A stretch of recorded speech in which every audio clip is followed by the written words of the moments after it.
Florence Scovel Shinn once wrote that there is no such thing as a hopeless situation. There is only a mind that has stopped expecting things to change. And if you're watching this because you feel stuck, like you're doing everything right and still nothing is moving, I want you to really hear that sentence, because it's not just a nice idea. It's actually a very specific diagnosis of what's happening. And once you understand it, you'll know exactly what to do about it. Let's start with the feeling itself, because I think most people who feel stuck don't actually know why they feel stuck. They just know the symptoms. You apply for the job, and either you hear nothing back, or you get close, and then it falls through. You put energy into a relationship, and it stays exactly where it's always been. Never quite moving forward, never quite ending either. You try to save money, and something always comes up that eats it before it can grow. And after enough of this, a very specific kind of exhaustion sets in. It's not the exhaustion of working too hard. It's the exhaustion of working hard and watching nothing move. And that particular kind of tired is the one that makes people quietly give up on wanting things at all.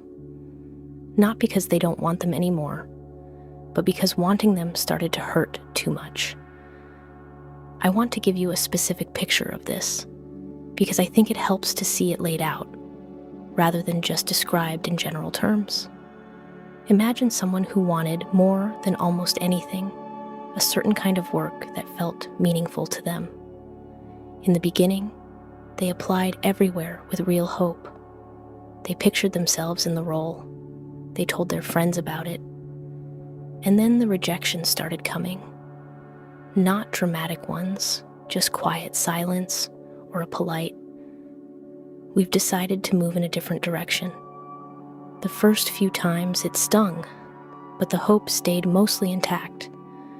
By the 10th time, something had changed. They still applied, technically. They still went through the motions. But somewhere underneath, they had already decided how it would end before they even hit send. And strangely, the moment that happened, the moment the hope quietly turned into a formality, the outcomes didn't get better. If anything, they stayed exactly the same, because the energy behind the effort had changed, even though the effort itself looked identical from the outside. This is the trap, and it's an easy one to fall into without ever noticing it happening. You don't decide one day to give up on hoping. It erodes, a little at a time, disappointment by disappointment, until probably not becomes the quiet default setting running underneath everything you do. Even the things that look on the surface like you're still trying. Florence Scovel Shinn worked with people in exactly this state over and over for years. And she noticed something that I think is one of the most useful things she ever taught. She noticed that the people who stayed stuck the longest weren't the ones with the hardest circumstances. They were the ones who had, somewhere along the way, started expecting to be disappointed. Not consciously. Nobody wakes up and decides, "I expect to be disappointed today." It happens slowly. You get let down a few times, and your mind, trying to protect you, starts lowering the bar. It starts preparing you for the letdown before it even happens, because if you expect it, it won't hurt as much when it comes. That feels like self-protection. It feels smart even. But here's what Florence understood that most people miss. The mind that is bracing for disappointment is sending out exactly the frequency that invites more disappointment in. She called this the law of expectancy, and it's really just this. Whatever you expect, deep down, tends to be the thing that shows up. Not because the universe is punishing you, and not because you're doing something wrong on the surface, but because expectation shapes behavior in ways you don't even notice.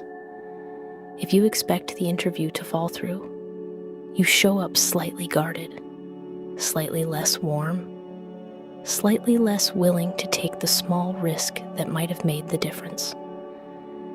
If you expect the relationship to stay stuck, you stop bringing up the real conversations because some part of you has already decided they won't go anywhere.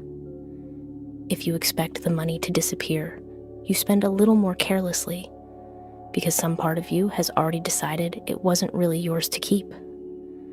None of this is conscious. That's what makes it so hard to catch. You're not sabotaging yourself on purpose. You're just quietly acting in line with what you've come to expect. And the results keep confirming the expectation, which makes it feel even more true, which makes you expect it even more strongly. It's a loop. And most people spend years inside that loop without ever realizing that's what it is. So if that's the problem, a mind that has quietly stopped expecting things to change, what did Florence actually say to do about it? This is where her teaching gets practical, and I want to walk through it carefully because it's not about just think positive, which I know by now you've probably heard 100 times, and which never actually works on its own. The first thing she taught was this: you cannot argue yourself out of an expectation with logic. If you've been disappointed 5 times in a row, no amount of telling yourself this time will be different will convince the part of you that's been keeping score. What she taught instead was smaller and stranger, and honestly, more effective. She taught people to look for small evidence, not huge proof that everything was about to change.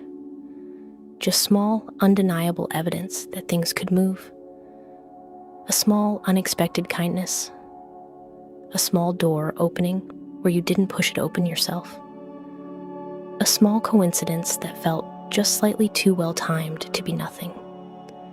She believed that the mind needs proof before it will change its expectation, and that proof doesn't have to be big.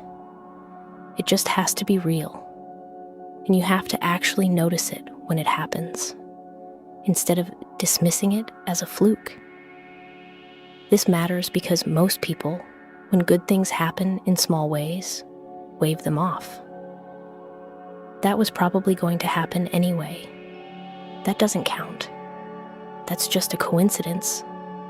And in doing that, they miss the exact evidence that could have started shifting their expectation. Florence's advice was almost embarrassingly simple. Start collecting the small good things on purpose. Notice them. Name them, even just to yourself. That was good. That counted.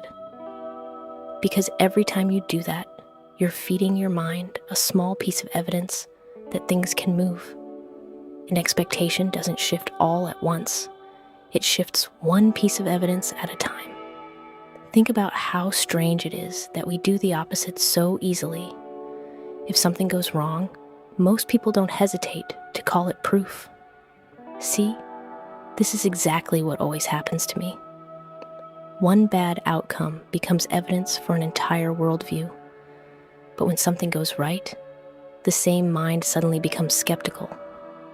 That was probably a fluke. That doesn't really count. It was small.